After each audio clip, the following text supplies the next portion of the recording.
പുതിയൊരു എപ്പിസോഡിൻ്റെ വിശേഷത്തിലേക്ക് എല്ലാവർക്കും സ്വാഗതം. അങ്ങനെ ഗീതയാണെങ്കിൽ രാത്രി വീണ്ടും വന്ന് സുജാതയോട് സ്വത്തിൻ്റെ കാര്യങ്ങളൊക്കെ പറയുന്നുണ്ട് കേട്ടോ. അപ്പോൾ സുജാതയാണെങ്കിൽ നേരത്തെ തന്നെ ഇവർ സംസാരിക്കുന്നത് കേട്ട് കാണുമല്ലോ. അങ്ങനെ സുജാത പറയുന്നുണ്ട്, ദേ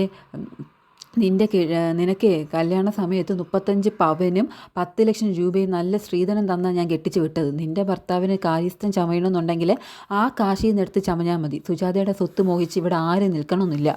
കേൾക്കുമ്പോൾ ഗീതയ്ക്ക് നല്ല ദേഷ്യം വരുന്നുണ്ടോ. ഗീതയാണെങ്കിൽ അമ്മയെന്ന് വിളിക്കുകയാണ്. അപ്പോൾ സുജാതയാണെങ്കിൽ ഗീതയ്ക്ക് നേരെ കൈ കാണിച്ചിട്ട് പറയാണ്, നല്ല രീതിയിലാണെങ്കിൽ നല്ല രീതിയിൽ, അതല്ല സ്വത്ത് മോഹിച്ച് നീ ഇവിടെ നിൽക്കണമെന്നില്ല. നാളെ രാവിലെ തന്നെ നീയും നിൻ്റെ കെട്ടിയവനും എല്ലാം കെട്ടി പുറക്കി ഇവിടുന്ന് പൊക്കിയോ എന്ന് പറയാണ് കേട്ടോ. മനസ്സിലായോ എന്ന് ചോദിക്കുമ്പോഴത്തേക്കും മനസ്സിലായില്ല എന്ന് പറഞ്ഞുകൊണ്ട് ദാസനാണെങ്കിൽ മുണ്ടും മടക്കി കുടിച്ച് ബോധമില്ലാണ്ട് സുജാതയുടെ നേർക്ക് വരികയാണ് കേട്ടോ. എന്നിട്ട് പറയണ, തള്ളേ, അങ്ങനെ എല്ലാം കെട്ടിപ്പറക്കി നിങ്ങളുടെ മോൾക്കും ഭർത്താവിനും പോകാൻ മനസ്സില്ലെങ്കിലോ ഈ സ്വത്ത് മോഹിച്ച് തന്നെയാണ് ഞങ്ങൾ ഇവിടെ വന്നത്. ഇനി ഇവിടുന്ന് പോവുകയാണെങ്കിൽ ഈ സ്വത്തും കൊണ്ടേ പോകത്തുള്ളൂ എന്ന് പറയണം കേട്ടോ. സ്വത്തിന് വേണ്ടി നിങ്ങളെ കൊല്ലേണ്ടി വന്ന് അതിനും ദാസം മടിക്കില്ല എന്ന് പറയണം കേട്ടോ.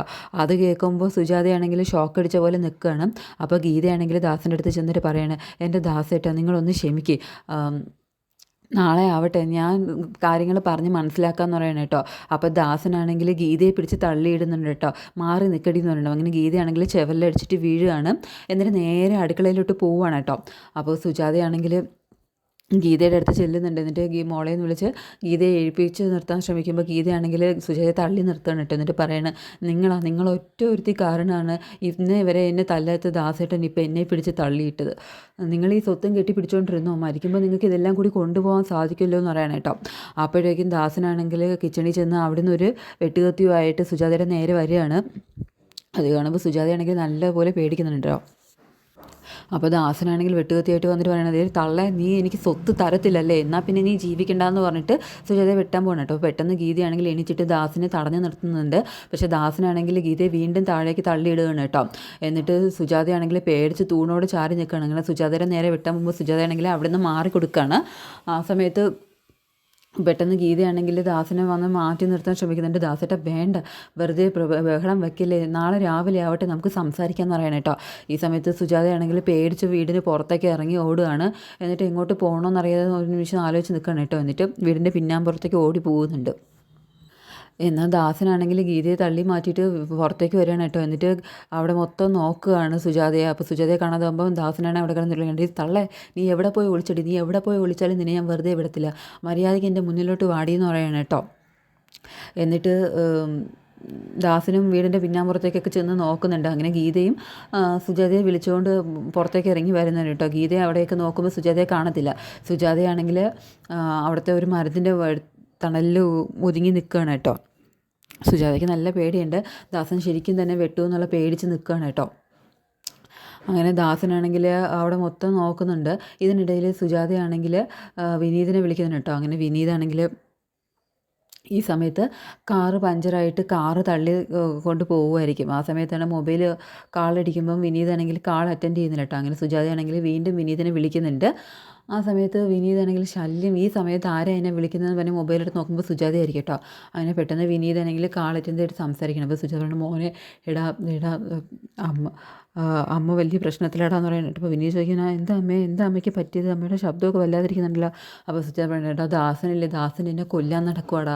അപ്പോൾ വിനീത് പറഞ്ഞു, എന്താ അമ്മ ഇത്, ദാസേട്ടൻ അങ്ങനെയൊക്കെ ചെയ്യുമോ, ദാസേട്ടൻ കുടിച്ചിട്ട് ബോധമില്ലാണ്ട് പറയുന്നതായിരിക്കും, നാളെ രാവിലെ ആകുമ്പോൾ ശരിയാവും കേട്ടോ. അപ്പോൾ സുജാത പറഞ്ഞു, അയ്യോടാ ഇത് അങ്ങനെയല്ലടാ, ഞാൻ പറയുന്നൊന്ന് കേൾക്കുമെന്ന് പറഞ്ഞിട്ട് സുജാതയാണെങ്കിൽ സ്വത്തിന് വേണ്ടിയിട്ട് അവൻ എന്നെ കൊല്ലാൻ ശ്രമിക്കുക, ഞാനിവിടെ വന്ന് പറമ്പിൽ ഒളിച്ച് നിൽക്കാമെന്നൊക്കെ പറയണം കേട്ടോ. പക്ഷേ വിനീതാണെങ്കിൽ ഈ സമയത്ത് ഗംഗ കാറ് തള്ളുന്നതായിട്ട് ഫോണിൽ സംസാരിക്കാതെ ഗംഗയെ പോയി പിടിച്ച് മാറ്റണം കേട്ടോ.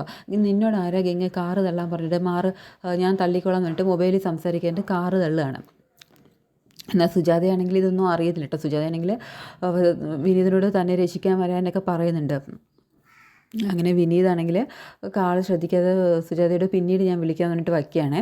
അങ്ങനെ സുജാതയ്ക്ക് എന്താ ചെയ്യേണ്ടതല്ലോ, സുജാത ആകെ പേടിച്ച് നിൽക്കണം. അപ്പോൾ ദാസനാണെങ്കിൽ ആ മരത്തിൻ്റെ അടുത്തോട്ട് വന്നിട്ട് പറയാണ്, എൻ്റെ തള്ളെ മര്യാദയ്ക്ക് നിങ്ങൾ പുറത്ത് വന്നോ, നിങ്ങൾ എനിക്ക് സ്വത്ത് തരത്തില്ലല്ലേ, ഈ സ്വത്തും കൊണ്ടേ ഞാനിവിടെ പോകത്തുള്ളൂ, അല്ലെങ്കിൽ നിങ്ങൾ ജീവിക്കണ്ട എന്നൊക്കെ പറഞ്ഞിട്ട് സുജാതയെ വെല്ലുവിളിക്കുകയാണ് കേട്ടോ.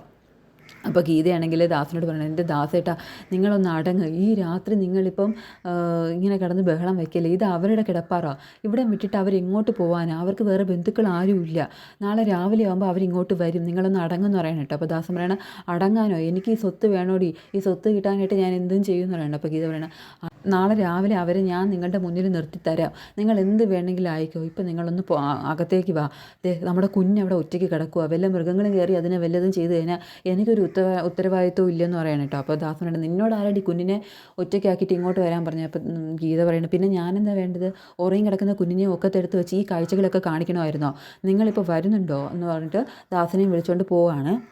അങ്ങനെ സുജാതയ്ക്ക് ഒരു നേരിയ ആശ്വാസം കിട്ടുന്നുണ്ട് കേട്ടോ. സുജാതയാണെങ്കിൽ തളർന്നു പോയിട്ട് ആ മരത്തിൻ്റെ ചോട്ടിൽ തന്നെ കരഞ്ഞുകൊണ്ടിരിക്കുകയാണ് കേട്ടോ.